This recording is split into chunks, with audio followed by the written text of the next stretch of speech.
Order! Order! You are an incorrigible delinquent at times. Behave yourself, man! All right, well, let's leave it there, but let's return to Ben Page from Ipsos Mori and talk about a different set of polls, because the SNP conference is going on at the moment in Glasgow. What's the polling, the recent polling, in terms of demand and support for a second independence referendum, Ben? It's still very mixed, and what the polls are showing, even if there was another referendum, and I think it's very unlikely that one will be announced at this SNP conference, or they want to push for one, it's still pretty much split. Remember, they voted 45% for independence in the autumn of 2014. The polls are currently showing, 48, 50%. It may have gone up slightly, but that's nowhere near like the sort of movement that they would need to be confident of winning. I think she's going to wait until after Brexit, and we see what that looks like before anything changes. She said she would set out steps in terms of some sort of timetable. Nicola Sturgeon, we're talking about, the First Minister, for a second Indy referendum. I mean, the timing for her is going to be difficult, isn't it, if there isn't sustained polling that shows there is majority support for it? Absolutely, and having lost one referendum, they don't want to lose another in short order. So I think, Brexit is a big issue in Scotland. It's, in fact, concern about it is actually greater in Scotland than it is in the rest of Britain. The difficulty for her is that it divides her own independent supporters. And so let's wait, and I think it's going to be let's wait and see exactly what the deal is, how it plays out, until she can see that public opinion has moved decisively in her favour, quite frankly. But at the same time, we should also just congratulate her on her amazing tenure and popularity relative to Theresa May or Jeremy Corbyn as a party leader. It is pretty impressive. Give us the polls in terms of the support for them on the eve of their conference. Well, as they're massively ahead of their nearest rival, that are more than 10, 15 points further ahead. And I think the interesting thing is her own personal ratings. Again, she's got people roughly divided in Scotland as to whether or not she's doing a good or bad job. Both the main party leaders in Britain have a large majority of people who are unhappy with their performance as leaders of their parties. So, it is impressive given that the SNP have been in government for 11 years. But nevertheless, she cannot resist, ultimately, political gravity, and that's coming for her. All right. On that note, Ben, thanks very much. Talking about the SNP, let's go to the conference and speak to Ian Blackford, who is the leader of the SNP in Westminster. I don't know if you were listening to anything that was just being said there, but we're going to talk about the influence of Brexit in terms of your decision on timing of a second independence referendum. As it stands, is it now inevitable that you and your 34 colleagues in the House of Commons will vote against the Prime Minister's Brexit deal? No, nothing is inevitable, Joe. What we've said is that we want to see the minimum damage done to the economy, to jobs and to living standards. And I've argued, as has the First Minister, ever since the Brexit referendum, that we want to stay in the single market and the customs union. And I would contend that there is still a majority in the House of Commons for that. So I would appeal to the Prime Minister to listen to Parliament, to listen to colleagues in Parliament. Don't be beholden to her Brexiteers, and let's make sure that we get a deal that doesn't mean that we're jumping off the cliff edge. And we know that, Ian. Can't secure.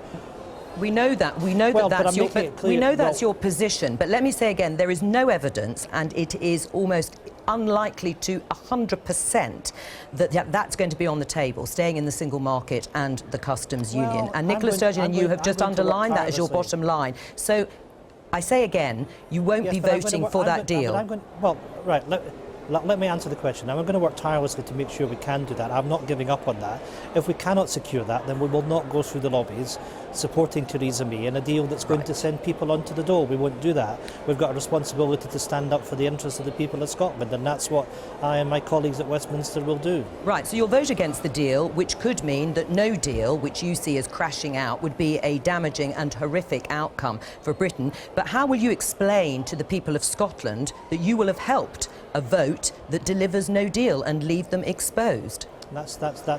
That's not what we're going to be doing. We've done a couple of things this weekend. I made it clear that we will not support a deal that is going to bring economic hardship to the people of Scotland. What we've also said, that we will support the proposition of a people's vote. Yeah, but that's not on the table. Ian Bradford, that is not on the table, and it's not on the table in Parliament. So let's just imagine in a few weeks. Hang on, let me just set out the scenario so we don't confuse the viewers, because they may think that a second referendum is actually on the table in Parliament at the moment. It isn't. It might be in the future, but it isn't. So when Theresa May comes to Parliament with a deal, it'll be her deal, which you've said you won't be able to support because it won't be remaining in the customs union, the single market, or it'll be no deal. And that way you will have to support no deal or vote against the deal that she's putting to the House. I am not, and let me be absolutely specific. Myself and the SNP are not supporting a no deal. What we're doing is that we're not going to support the Prime Minister bringing a bad deal or a no deal to the House of Commons. And what we are saying, if that is what we are going to be faced with, that parliamentarians have a responsibility of turning this back to the people. That's what a people's vote is all about. We're not trying to inflict a hard Brexit on the people of the United Kingdom. It's the Conservative government that's doing that, and they have to take responsibility for their own actions. What we're seeking to do is to protect workers' rights, to protect jobs, to protect living standards, and we're doing that by arguing vociferously, as I will be doing over the coming weeks. I'm going with my colleague Stephen Gethins and others to see Michelle Barnier later on this month, and I'm appealing for the European Commission to work with us to make sure that we protect the interests of workers in the United Kingdom and indeed in the European Union as well. This battle is not over, and I'm signalling to the Prime Minister that she needs to put on the table staying in the single market and the customs union, which is the least worst option as identified by the UK government in its own economic analysis. So be honest with voters. Do you really think that Theresa May is going to change her mind and suddenly say we're going to have a deal that keeps the UK in the single market and the customs union? Well, I think what she's got to do is recognise that there is going to be a price to pay, and I don't believe that that is something that any of us should be doing. I don't want to see anybody, whether that be in Scotland, England, Wales or Northern Ireland, losing their jobs as a consequence of Brexit. We have a responsibility to speak up and to show leadership. That's what the Scottish National Party is doing. Stay with us, because we'll talk about the second independence referendum in a moment, but let's welcome Jess Elgott from The Guardian here. Listening to that and our tussle over who and what they'll actually back when it comes, the deal, to the House of Commons, what does this do to the arithmetic for Theresa May in getting her deal through Parliament? Not a great deal, I wouldn't have thought, because I think that probably the Scottish National Party voting against whatever Theresa May's deal is pretty much baked into Downing Street's calculations. Yeah. They know that, and it's quite impressive actually how disciplined the SNP are.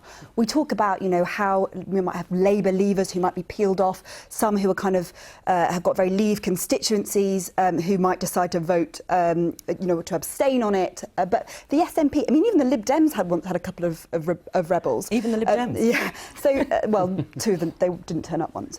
But the thing about the SNP is they vote so consistently as a really, really disciplined bloc. Yeah, so you can rely on those numbers doing what they say. I mean, listening to Ian Blackford on the second referendum, which the SNP has now set it back, it's not on the table, Will. How is it going to be on the table? Well, There's no time. I take Jess's point about how disciplined they are, but they're still finessing nothing at the moment. There's actually nothing to finesse there. They're just finessing studio time. It's only when things start to move and it becomes clear whether the EU are somehow going to cross their red lines or not, which is what the Brexiteers are absolutely counting on. If the EU don't move on their red lines, there's nothing there to finesse. We collapse. It's a no-deal scenario. Ian, are you still there? Yes, indeed I am. Yes, yeah. Ian, I mean, listening to that, how do you get a people's vote, which has been called, or a second referendum on the table? Well, I think there are increasing voices that are calling for a people's vote, and we have to say to other members of Parliament, and indeed to voters throughout the country, that there is going to be a price to pay for a no-deal scenario. And I think it's in that light that we need to make sure that people are given the option to reaffirm whether they want to leave the European Union or not. There are colleagues across Parliament in the SNP and the Liberal Democrats and Labour and Conservatives are calling for this. There's a sense of momentum behind us, and I think we've all got a responsibility to get behind that. So you're talking that is something that we're going to push for very strongly. All right, but you've been talking to Labour. Do you think they are going to publicly come out and support it too? Well, there are a number of people in the Labour Party that are doing so, but I would appeal to Jeremy Corbyn to recognise the threats that there are there to his constituents in Islington North and my constituents and every other MP in the country, and I'm appealing to Jeremy to get behind this. We need to stop the damaging consequences of a no-deal Brexit. We all must pull together and show leadership in this issue. This is the single most important issue which has probably faced the UK in politics since the post-war period in 1945. Now is the time to stand up and to be counted and to show that we are going to act in the interests of our constituents. Right, Ian, thank you very much. I don't think we are going to have time to talk about the second Indy referendum after all that. Listening to Ian Blackford, you've lost the SNP votes then on really any deal that comes to Parliament. I'm not sure we've ever managed to secure the SNP votes. Do you need them? I think, you know, we've got to put this into context. So let's see what happens on the 17th of October when we've got the sort of the final sort of round of negotiating the European Council, and then what happens after that, whether it goes into November or not. You know, I'm not party to that. But in terms of then, you know, going forwards, the Prime Minister's very clear and, you know, set out in her conference speech that she is going for a deal. You know, I want a deal. You know, Will it be part of the single market and the customs union? No, I think the key thing around looking at the customs union and the single market, I mean, particularly single market, is this issue of free movement. And, you know, my constituency voted leave overwhelmingly because of this issue around free movement. And that is, it has to be a red line, I think. You know, when you look at sort of what we have to negotiate with, you know, when you look at, for instance, the SNP and in Scotland, they're turning around and saying to Scottish fishermen, well, I'm sorry, but we want to make sure that, you know, in terms of your waters, you're not going to be able to have territorial control over that. We want to hand it to the EU. And I just think that, you know, the vote happened. I voted Remain at the time. You know, I've said publicly I'd probably now vote Leave, because actually I think that the EU is diverging so much from, you know, what was the original EU. We've had Schengen. We're no longer in the we were never part of the single currency. And actually, I think that now the time has probably come to sort of say, well, you know, let's try to get a deal. They are our closest neighbours. You know, I'm not against that, but no way can we have, you know, continued absolute freedom of movement, which a single market deal would involve. Right. So do you think the deal will pass with a few tweaks? I mean, how difficult is that to say? I think that all the Tory cabinet ministers who I spoke to during conference were very, very confident that a deal would pass. But they would say that, wouldn't they? I think one of the things that they are going to have to square with themselves is if it's going to pass, then it's going to pass with Labour votes. And the question for them will be, how many Labour MPs can you peel off to either abstain, if the front bench line is that they're going to vote against the deal, how many Labour MPs can you peel off to either abstain or to vote in favour of it, because either they believe that their constituents want them to deliver on the will of the people, to deliver on leave, or, you know, if they who want to do it in order to avoid the catastrophe of potential no deal, and that might be a few. How comfortable are you with that? Well, the problem is for Labour MPs who are thinking of voting with the government is that it probably won't be very popular with their constituents, even if it is a Leave voting constituency. Because I think the SNP's best hope, and for, you know, those wavering Labour MPs, their best hope is that Brexit is the only issue that people vote on, which isn't quite true. So the SNP, they do best when there's a referendum on the horizon. Actually, in terms of domestic policy, they're a bit shaky. The mood is changing in Scotland. Similarly, I think that if Labour MPs were to vote with the government, which would essentially be seen as giving Theresa May a huge stay of execution, they would potentially face no confidence votes from their own CLPs, and indeed perhaps losing a subsequent election if they run as an independent. Well, that brings us neatly to the op-ed, as we call it, opinion editorial in The Observer at the weekend from Theresa May, looking beyond Brexit and trying to make a bid, shameless, no doubt Labour feels, for the centre ground by appealing to Labour voters. Did she convince you? No, I mean, she's got no credibility on that basis at all. I mean, we've seen what policy options have been over the past few years, and again, it not only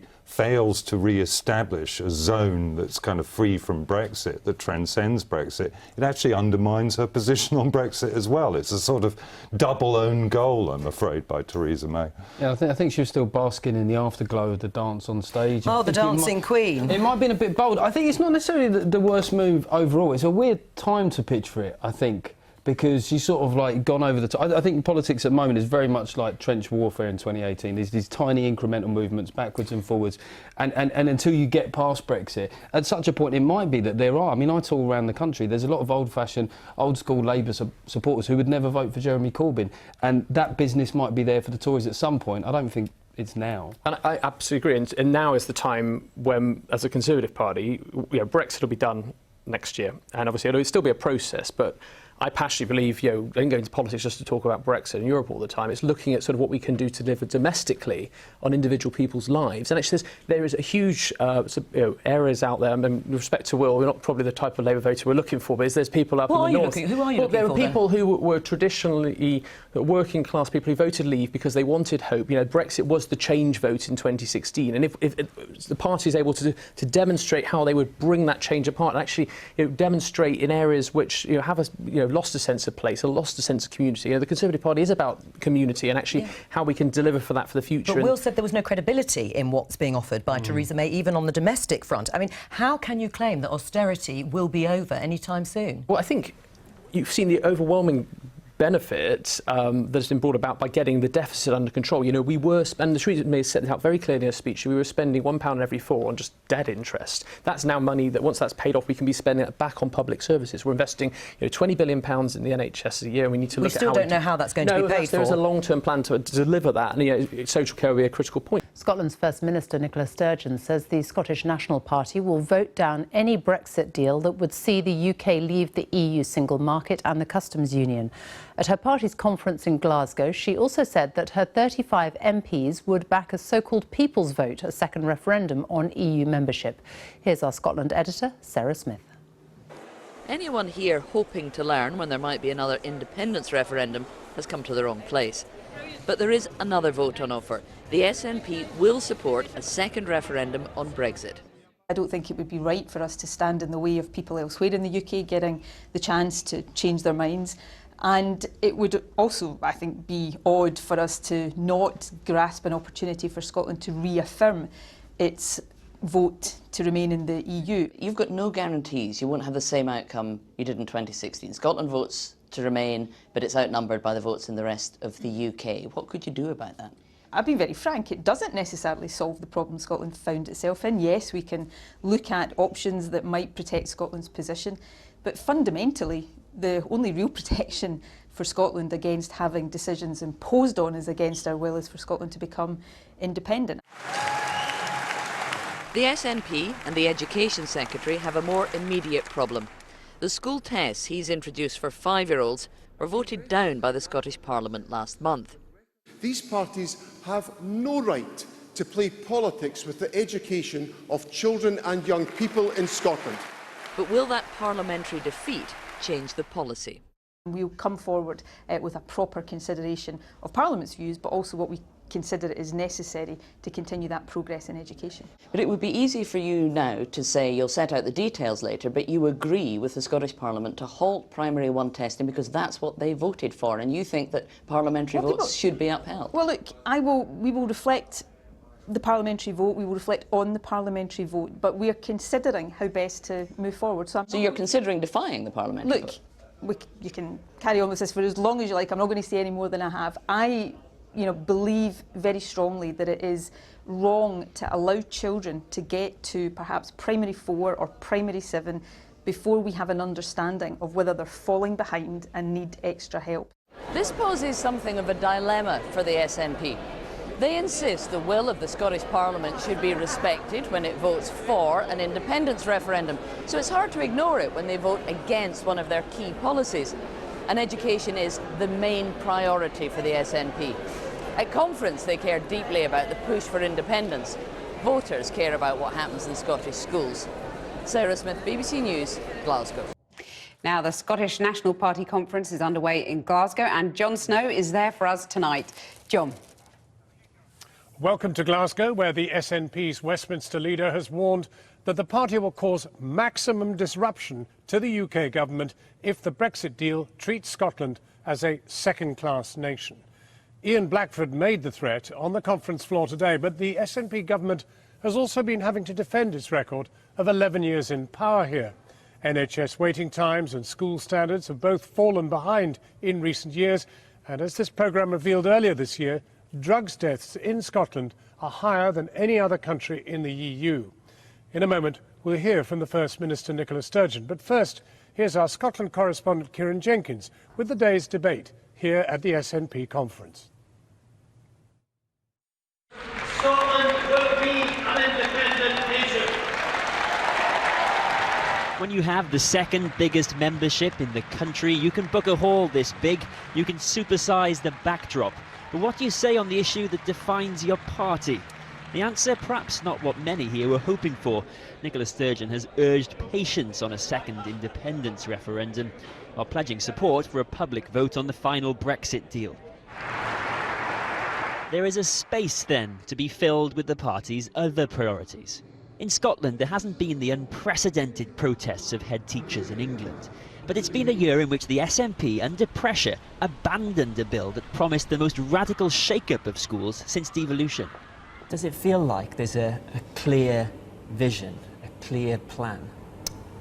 I wouldn't say so, personally. Doesn't seem to be any... the plan changes. It just seems to be a lot of change without anything substantial to back it up. Where does that leave your school and the children here? I suppose it leaves the school waiting to find out what's going to happen next. Mr. Swinney, Channel 4 News. Hello. We asked Scotland's Education Secretary what had happened to his flagship bill. What we decided to do was to work in collaboration with our local authority partners to reform Scottish education, to empower our head teachers in our schools so that I could get the reforms I wanted to undertake quicker than by passing legislation in the Scottish Parliament. You had to scrap that bill, didn't you? No, well, what I did was I decided to opt for a collaborative approach. I mean, that's a clever bit of political spin, isn't it? Because you wanted to pass this bill, and you know you did, and you were stopped from doing so by the teaching profession. No, I wasn't. Why not just be upfront and honest? There's a parliamentary majority for the bill that I'm taking forward. The Conservatives support empowerment of schools. They would have had to support the legislation within the Scottish Parliament. We have a problem here. We have a solution. On the main stage, a debate on drugs deaths, which doubled over the SNP's first decade in government. The SNP wants to create drugs consumption rooms that are being blocked by the Home Office.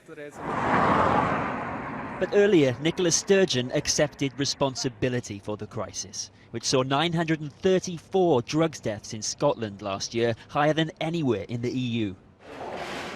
The SNP leader must also keep a growing membership united. Not easy when your predecessor is asking supporters to pay into his legal fund, challenging the Scottish Government's process over sexual misconduct allegations, which he denies. Did you contribute to his legal fund? Oh, yes. Why put your own cash, your hard-earned money, towards Alex Salmond's legal fees? Well, I feel that he's been let down. He's resigned from the party, so he's not here. Do you miss him? Me? No. She has her own lanyard. Yeah, she's a member. Is she? Yeah. But today this was a conference aiming its fire at Brexit. All the talk about the nasty Brexiteers caused her to vomit, so I think she made her point quite clear on that front. In the upheaval of the weeks to come, this is a party that intends to be right in the thick of it. SNP MPs will not hesitate in causing maximum disruption to the Tory government's agenda when and where Scotland needs us to. Kieran Jenkins, Channel 4 News, Glasgow. Well, I've been speaking with the SNP leader Nicola Sturgeon here in Glasgow. I began by asking her if she thought Theresa May was capable of striking a deal on Brexit that she, as Scotland's First Minister, could ever support. It doesn't look like it at the moment. Our bottom line is membership of the Single Market and Customs Union. I still believe that's possible after perhaps a point of crisis in these negotiations, but at the moment my guess would be either no deal or perhaps the increasing possibility is what's been described as a blind deal, where she might manage to cobble together a withdrawal agreement, but the only way she can do that is by kicking all of the difficult issues about the future relationship into the long grass. So the UK leaves at the end of March next year with no idea what the future relationship is going to be, and that strikes me as being just as, or certainly almost as unacceptable and damaging as a no-deal Brexit. But therefore, why not go right now for an independence referendum? Because we have to wait and see. I could be wrong about what I've just said to you. You know, continue to hold that open as a possibility. But it wouldn't alter your view that you should go for an independence referendum. We hopefully are not too far away from knowing whether it's a no deal, a blind deal or a bad deal Brexit. So I will wait and see what transpires, and then I will set out my view on an independence referendum at that time. But and Brexit is Brexit, independence is independence. Of course. I mean, why would Brexit interfere with your desire to go for independence? It's a reasonable question. It doesn't affect my support of independence, but in terms of the timing in which to ask people to take the decision, the relationship in the future between the EU and the UK will provide the context in which Scotland would become independent, and therefore the detail of that relationship inevitably shapes some of the answers to questions people will have about the implications of independence. So being patient, exercising some patience, waiting till we get to the end of this phase of negotiations before setting out my view, is showing respect to the importance of the decision that people in Scotland would be asked to make. Your deputy leader on Saturday at the big march in Edinburgh was shouting independence now. Well, you know, people in the SNP, including Keith, myself, of course we want independence now. Most of us have spent our entire lives campaigning for it, and you know, if it was up to me, we'd be independent yesterday, and failing that, we'd be independent tomorrow. But we have to take decisions in the round. We have to take decisions in the interest not just of the SNP or even the wider independence movement. My job is to take decisions in the light of the interests of the whole country, and that's what I will seek to do. After 11 years in power, your record on health and education is not good. Let me crystallise this, I think, really in this drugs crisis. You've got 934 deaths from drugs this year alone, possibly 1,000 by the end of the year. Now, those are the worst figures in the European Union, and they do speak to a failure of health and a failure of education. I, firstly, absolutely agree that they are incredibly serious. The roots of the situation you've just described there are complex and actually go back probably decades. What we have at the moment is, amongst other things, but what we have is a cohort of drug users who are getting older with multiple health problems, and that partly explains the increase in figures of deaths that we've seen. But older, but they're younger than you, and you're young. Absolutely, so, I mean, you know. but we are still talking about issues that have their roots quite some time back. But we also have a very proactive approach through both health and education to try to stop people taking drugs, and drug use amongst the younger population in Scotland, and I'm sure this is reflected in other parts of Europe as well, is declining, and that's a positive. The families who've been shattered by this crisis, do you apologise to the mothers and fathers and aunts? Look, I would say sorry to any family who loses somebody from drug use, from alcohol misuse, from suicide, of course, as a human being, let alone a politician, my heart goes out to families in those circumstances. My responsibility as First Minister is to make sure we have the policies in place, the investments in place, the approaches in place to try to reduce this. These are, as I know you know, these are horrendously complex issues. Some of the issues that lead people into drugs are extremely complex, and the solutions need to be complex as a result. Nicola Sturgeon, First Minister, thank you very much for talking to us. Well, no dancing onto the stage here today, but Jean-Claude Juncker, the outgoing President of the European Commission, has appeared to mock Theresa May when he started dancing in a style somewhat reminiscent of hers. Mr. Juncker was on stage at an event in Brussels when he slipped into the Maybot and put on a little jig. Dancing or not, over the weekend he said an agreement over a Brexit deal had become more likely. Well, that's all from us here in Glasgow. Well, still on the same subject, Scotland's First Minister Nicola Sturgeon made her intentions pretty clear tonight about what her post-Brexit priorities are. Whatever happens, whether Theresa May brings back a deal or no deal from Brussels, she says the Scottish National Party will push for a second independence referendum. She was speaking to ITV News at her party's annual conference in Glasgow. Brexit is frustrating Nicola Sturgeon. I have no idea what I'm thinking. She's tried to hammer home her demands to stay in the single market and the customs union, but so far it's had no bearing on Theresa May. Busy day again? Today she revealed there is now nothing the Prime Minister could offer in a Brexit deal that will stop her trying to take Scotland out of the UK. What Brexit terms do you think that you and your party could vote for that you would say, yeah, this is a better deal than going for another independence referendum just now? I think there will be another independence referendum for Scotland at some stage. Regardless of the Brexit outcomes? Sure, but the timing of that will to some extent depend on the Brexit outcome. But we are I about think 5 months away from Brexit Day now, though, and we're we had a few SNP weeks. members saying time is running out. We're only a few weeks away from getting to the end of this phase of negotiations, which is the point at which I will set out what my views are on timing. But if you're asking me the question, are there any circumstances in which we would vote for the Brexit deal that Theresa May brings back? Our bottom line has always been, from the outset of this, single market and customs union membership. Why should Theresa May listen to you? Because you want out of the UK anyway, and regardless of what deal she comes back with. Scotland's voice has been ignored at every step of the way, and that democratic deficit is one of the most compelling arguments, surely, for Scotland becoming independent. What would you do if Northern Ireland was offered special status but Scotland was not? The damage that potentially does to Scotland is even greater than just Brexit itself, because you would suddenly put Scotland at a disadvantage if businesses could see that Northern Ireland would keep them within the single market. So in those circumstances, the case for Scotland not being taken out of the single market becomes even stronger. Nicola Sturgeon now backs a so-called people's vote on the final Brexit deal, which is popular in her party. But does it set a precedent for Scottish independence referendums? In my view, no. Danger is, though, that you come across as someone who you just want a second referendum when you lose it. Do you know what? I just want Scotland's voice to be heard, and I want Scotland's interests to be protected. Do you feel a bit powerless?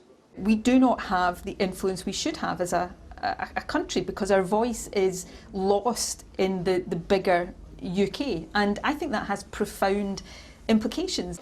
That powerlessness is getting to Nicola Sturgeon, watching Brexit negotiations from the sidelines, struggling to exert influence. Tomorrow she'll address her party, telling them Scotland is not going to be just a passenger in all of this, and that she is still able to deliver them their dream of independence. Peter Smith, News at 10, Glasgow. I've been